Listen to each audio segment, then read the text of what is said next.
Your Honor. Ms. Pugh, don't speak over me. Ms. Pugh, just because you say respectfully does not mean that you get to interrupt me. That's disrespectful, right?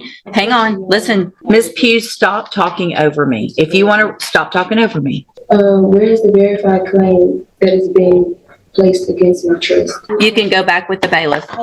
Go back with the bailiff. Get your own attorney or represent yourself if you don't. This right here is classic sovereign citizen playbook. When she says she's the beneficiary of the estate, what she's really trying to do is separate herself as a living person from the legal identity created by the state. It's pseudo-legal. Nonsense. But to them, it feels like a hack in the system. The problem?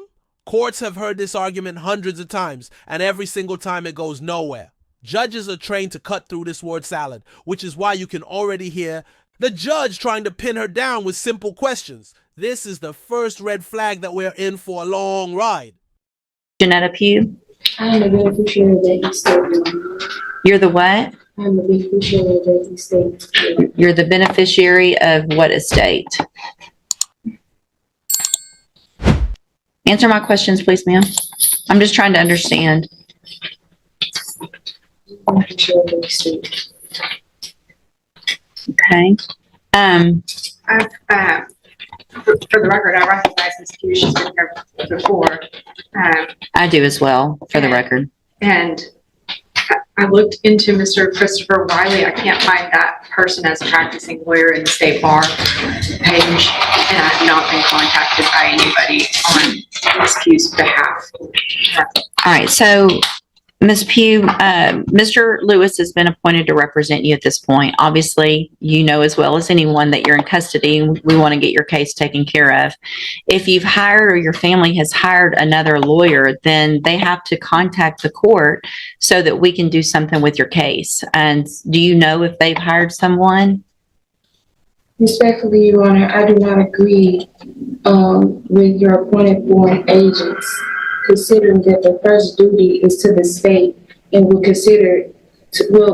considered conflict of interest. Okay, so if you don't want, the only thing I can do, I'm appointing an attorney to you to help you, right? So if you don't want a court-appointed attorney, then your only option, two things. One is to represent yourself or to hire a lawyer. So if you don't like the way it works, then you do something different. So are you, listen to what I'm saying. Are you either going to represent yourself, or are you going to let Mr. Lewis represent you, or are you going to hire someone? Objection, Your Honor. Respectfully, is this a court of record? It is a court of record. So your objection's overruled. Okay. Respectfully, Your Honor, where is the verified claim that is being placed against my trust? It's right here. It's called an indictment. Boom, there it is. The judge shuts down the whole "where's the verified claim" argument in one sentence. Sovereign citizens love demanding this so-called verified claim, but in reality, that's exactly what an indictment is. It's a formal charging document approved by a grand jury, about as verified as it gets. Notice how calm the judge is while explaining this. But instead of taking the answer, Ms. Pugh doubles down, and this is where sovereign citizens dig their own graves in court. Rather than addressing reality, they repeat the script. It's like watching a bad improv skit where only one person knows the rules. And Mr. Lewis has a copy of it, and he can show it to you. So that would be the verified claim against you. Okay. Your Honor, there were writs that was filed to the case that still haven't been received. I've received your petition for writ of habeas corpus, and it's denied. Okay. Respectfully, Your Honor, I demand to be released due to lack of evidence of stated claim and not being given the proper opportunity to obtain proper counsel defective defense. It's overruled. Okay.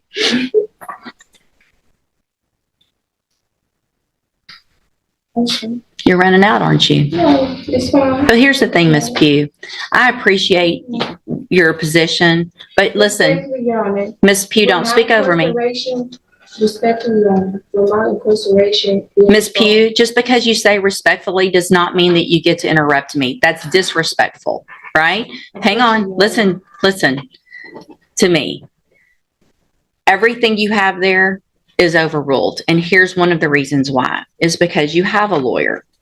And your lawyer will file the appropriate motion. You're interrupting me again, which is disrespectful. So I'm going to leave Mr.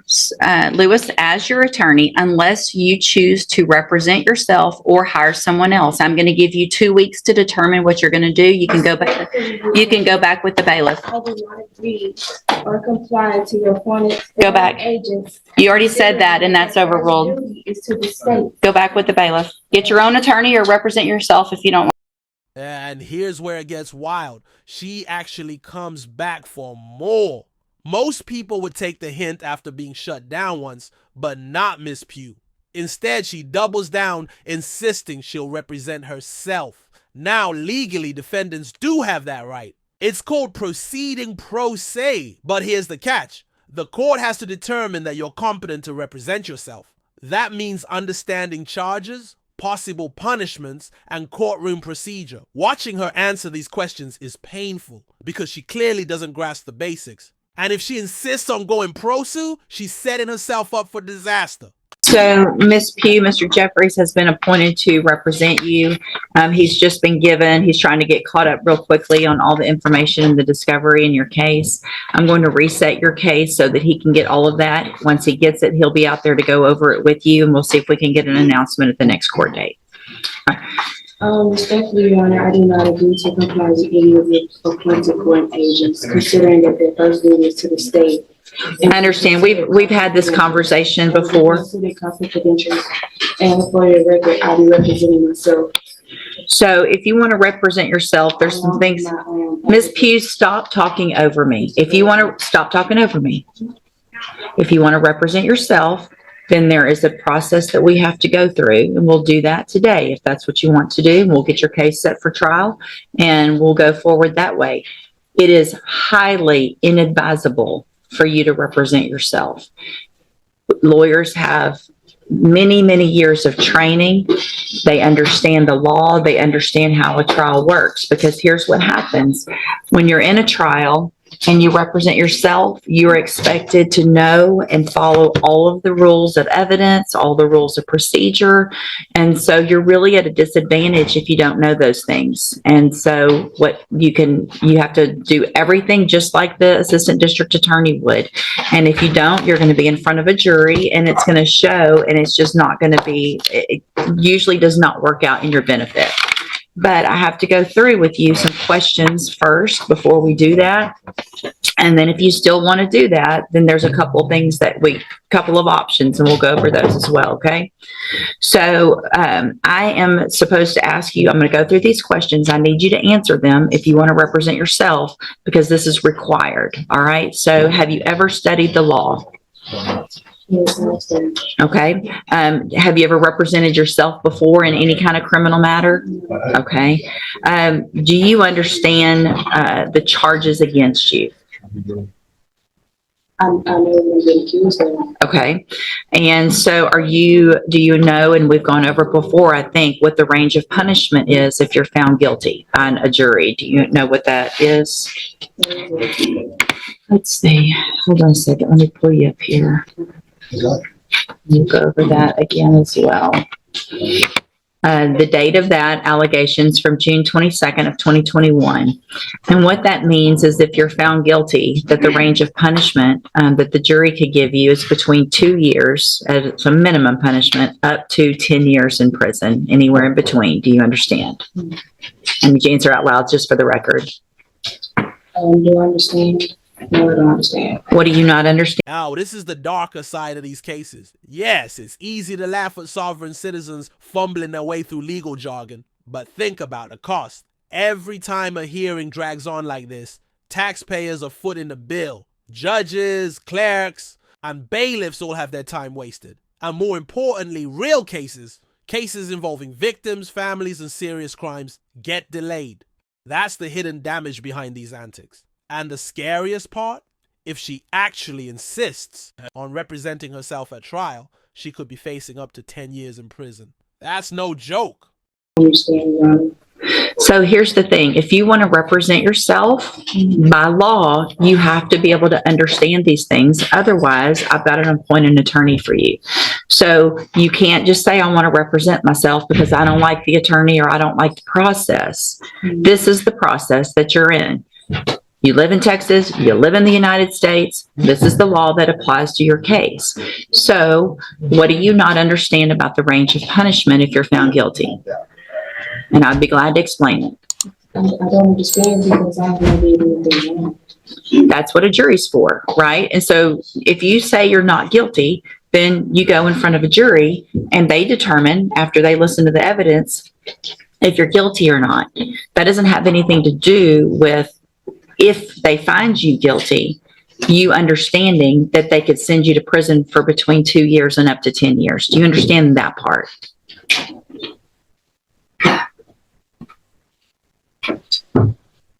What are you, yes or no? No, you don't understand that. So, Ms. Pugh, it's my understanding, I'm not going to allow you to represent yourself because you don't understand the law and the process. So we're on question number 4 out of 15 that I'm supposed to ask you. So Mr. Jeffries is going to stay on your case. I don't know when Mr. Jeffries on my. I don't care what you want at this point. You can't do it. All right, you can go back with the bailiff. I'm done. Go back with the bailiff. It's not on my case. Go back with the bailiff. It's not on my case. Welcome to the criminal appointment list. Yeah, fun, Judge. This was not meant to be any kind of punishment, I promise. So Mr. Jeffries, get ready like you would. Probably it's going to go straight onto a jury, and we'll just get it figured out that way. And there you have it. After all the interruptions, objections, and sovereign citizen buzzwords, the judge made the only call she could: deny the request for self-representation. Why? Because Miss Pugh didn't understand the charges, the possible punishment, or even the basic role of a jury. Without that foundation, self-representation would have been a guaranteed train wreck. Honestly, the judge handled this case with patience and professionalism, shutting down nonsense while still giving the defendant every opportunity to comply with the law. In the end, though, Miss Pugh wasn't walking out of that courtroom with anything but her reality check. What do you think? Was the judge too patient or just firm enough? Drop your thoughts in the comments. And if you found this case as shocking, as we did, make sure to hit that like button, share this video with a friend, and don't forget to subscribe for more jaw-dropping courtroom breakdowns. Until next time, stay sharp and stay tuned.